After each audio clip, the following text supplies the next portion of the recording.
आज़ाद कश्मीर के अंदर जो एहतजाज हो रहा है उसको कुचलने की ज़रूरत नहीं थी, पॉलिटिकली हैंडल किया जाना था। शहबाज शरीफ अगर ईरान और अमेरिका की जंग रुकवाने के लिए इस्लामाबाद से वाशिंगटन डीसी आ सकते हैं, इनको वहाँ बुला सकते हैं, तो मुजफ्फराबाद चले जाएं भाई। आपके हार्डली 200 किलोमीटर के फासले पे है मुजफ्फराबाद। इस्लामाबाद से उठे मुजफ्फराबाद चले जाएं, कहें जनाब कश्मीरी आओ, मैं खुद कश्मीरी, शहबाज शरीफ कश्मीरी नस्ल हैं, वो जाएँ। लोग आपसे कोई नफरत नहीं करते, आपको इज़्ज़त की निगाह से देखते हैं। मियाँ नवाज शरीफ जो हैं वो जीबी में बैठे हुए इलेक्शन कैंपेन कर रहे थे, मुजफ्फराबाद चले जाते, आप बैठ के लोगों को कहते हैं जनाब आएँ, जो आपने डिमांड्स रखनी है करें। उस दूसरी तरफ मैं ये भी कहूँगा कि जो एक्शन कमेटी है, एक्शन कमेटी की जो लीडरशिप है, जो इस वक्त जब ये मार कुटाई गिरफ्तारियाँ शुरू हुई तो सारे भाग गए।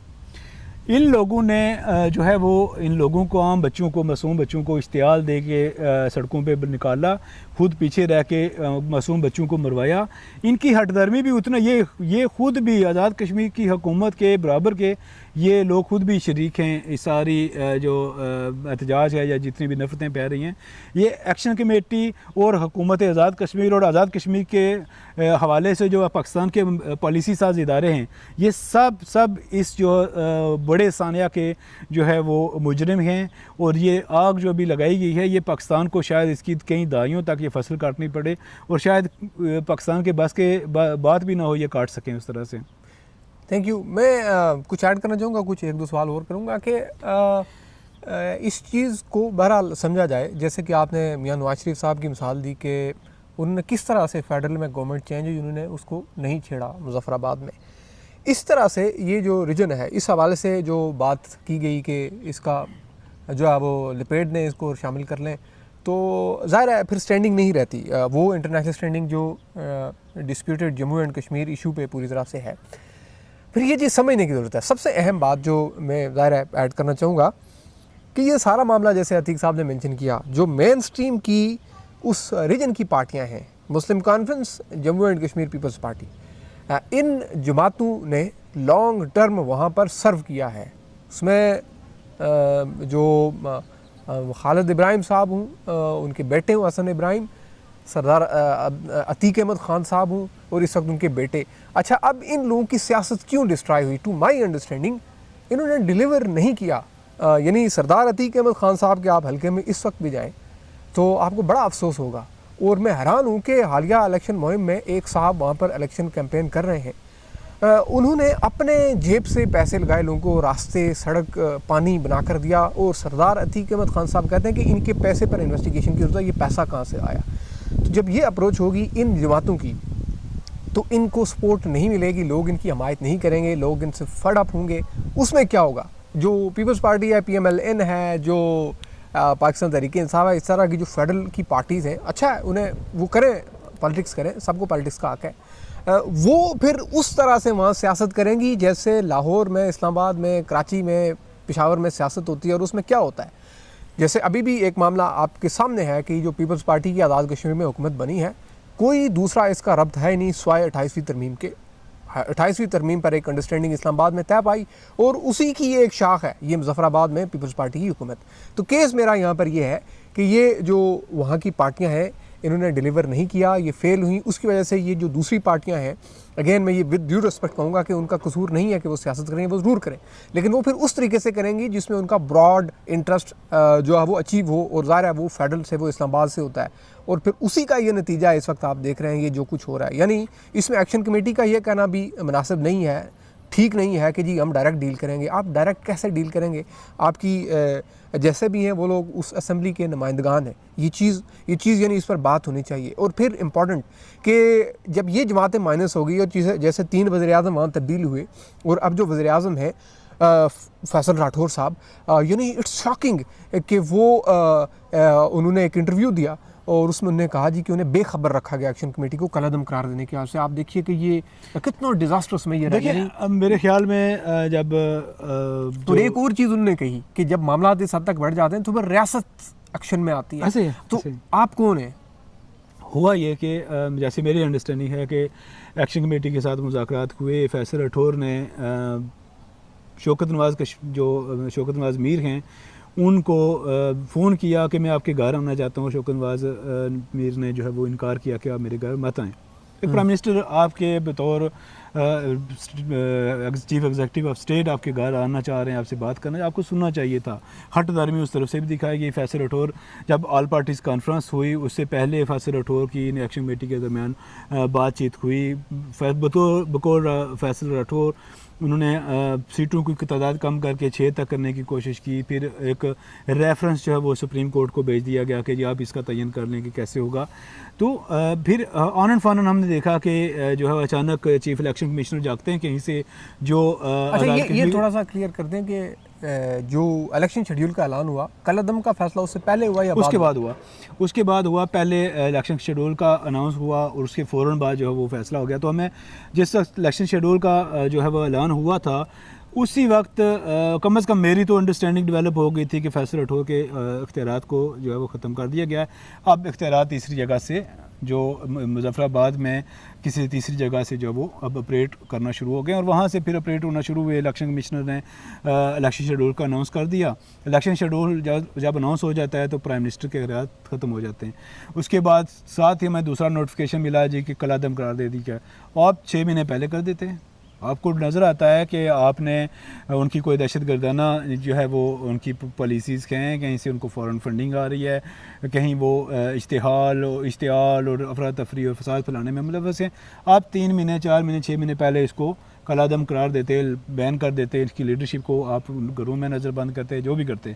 लेकिन ये आप तब करते जब आपको जब वो नारा लगाते कि हमें इंडिया के साथ मिला दें या जब वो ये कहते कि हम कुछ तोड़ने लगे, हम किसी अलग हो रहे हैं। नहीं, इस मेयर की ज़रूरत नहीं है ना। कोई जो एडमिनिस्ट्रेटिव यूनिट कहीं पे भी होता है उसके बाद इख्तियार होता है कि वो किसी को भी कोई वैलिड रीज़न रख के उसको कलअदम करार दे सकती है। लेकिन 3 महीने बाद जब लोग सड़कों के ऊपर निकल आए, आपके हाथ से कंट्रोल जो ख़त्म और आपने वादों की पासदारी नहीं की और उस वक्त जब आप जो है वो किसी को कलअदम करार दे दें, उसके असासे मजबूत करना शुरू। उनके असासे बेचारों के थे भी कोई नहीं, कोई ताजर हैं जिनकी किसी की दुकान है, किसी की कापियों की दुकान है, किसी की कोई यूनिफॉर्म बेचता है, किसी की जो है वो ओवरसीज़ जो कश्मीरी हैं कुछ 100-50 पाउंड 20 पाउंड जो है वो मदद करते हैं ताकि वो तहरीकों के अंदर अपनी कंट्रीब्यूशन कर सकें।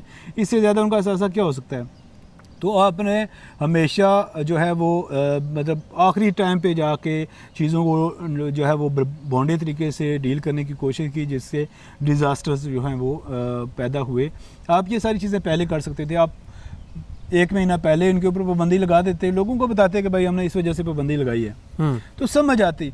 अभी जब आपने पाबंदी लगाई तो समझ आया कि आप खौफजदा थे उनके एहतजाज से, तो आपने ये उनका काउंटर मेजर किया कि हम इसको दहशतगर्द करार देंगे या इनको जो है वो कलअदम तंजीम करार देंगे तो इससे कुछ हालात। लेकिन ये मैं फिर बार बार कहूँगा कि आप ये कर नहीं सकते थे।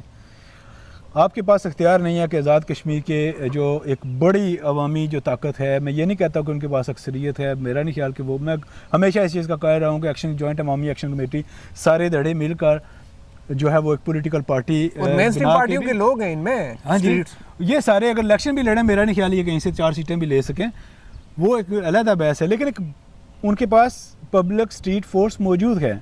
आप किसी को ऐसे कलअदम करार नहीं दे सकते हैं। आप उसकी किसी पॉलिटिकल एक्टिविटी को, अवामी हकूक़ की जो तहरीक है उसको कलअदम करार नहीं दे सकते। आप चीज़ों को समझदारी के साथ जो है वो टैकल करना सीखें और बूटों के बजाय दिमाग से सोचना सीखें। मैं हमेशा यही कहता हूँ कि जिन लोगों का ये काम है उनको फैसले करने दें। आपका काम ये नहीं है कि आप डिसाइड करें कि इलेक्शन कब होगा। आपका ये काम हरगिज़ नहीं है कि आप डिसाइड करें कि अवामी हकूक़ की तहरीकें जो वो कैसे चलेंगी।